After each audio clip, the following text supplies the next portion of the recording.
This is Police say 13-year-old Sophia Tibiatowski and 14-year-old Ahmed Tibiatowski was last seen wearing a gray shirt and black leggings. Hill was wearing a gray shirt, black shorts, and an orange hat. Call police if you have any information.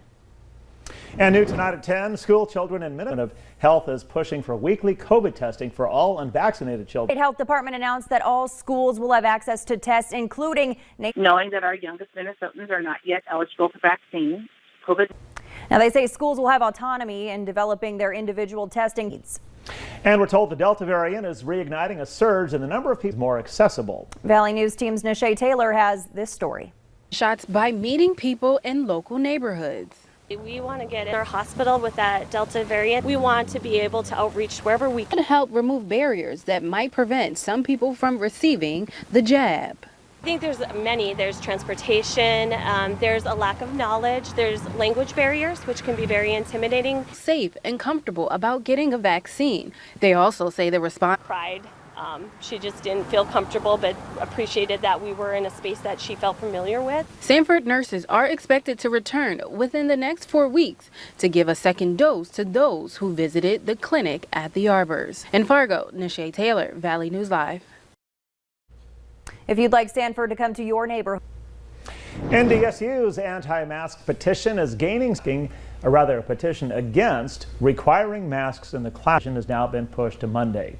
And the Bemidji Pioneers, after last night's board meeting, was abruptly called to an end after comments Fired on planes through mid-January. TSA's requirement that people on the mask mandate has been controversial. The FAA has reported several thousand mask-related incidents so far this year.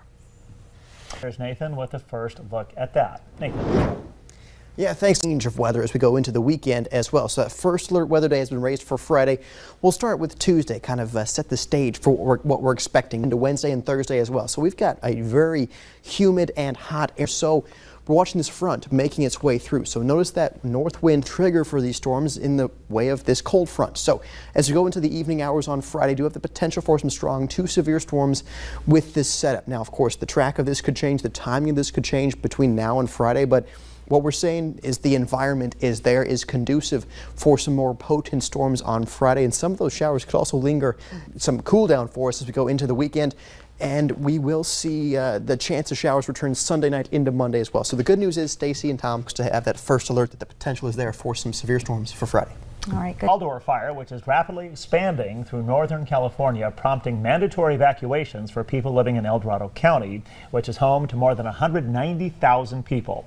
The fire, which broke out Saturday, has grown to 6,500 acres with zero containment.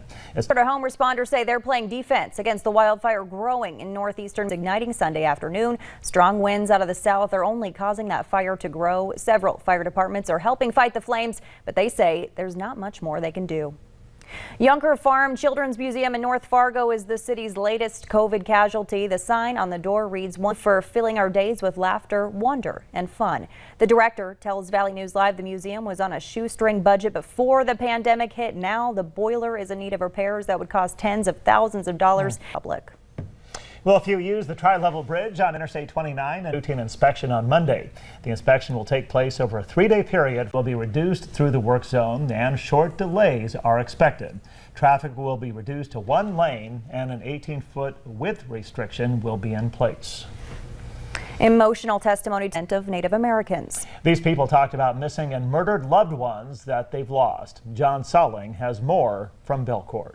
Members like Jessica Marcellet-Zaist, this day was painful as they retold.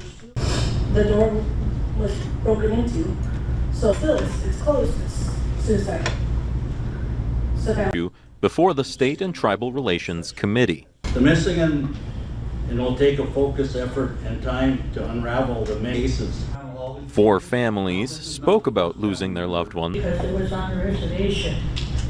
Belcourt cops couldn't investigate because it was on the state highway.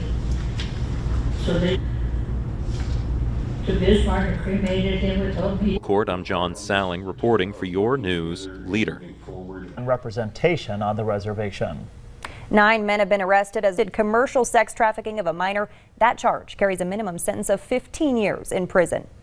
The media is still pushing a judge to unseal the names of the jurors in the Derek Chauvin murder conviction. The judge ordered that the jurors' identities be kept secret for 180 days, about 90 of which have already passed. The Media Coalition says there's no known threat to warrant keeping those names sealed. This week, the prosecutor is arguing that releasing their jury for the trial of the 3 co-defendants.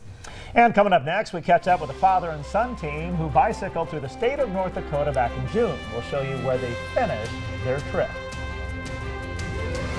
And tomorrow is going to be a day to give the air conditioning through the afternoon hours. The wind, though, picks up as we go through the afternoon.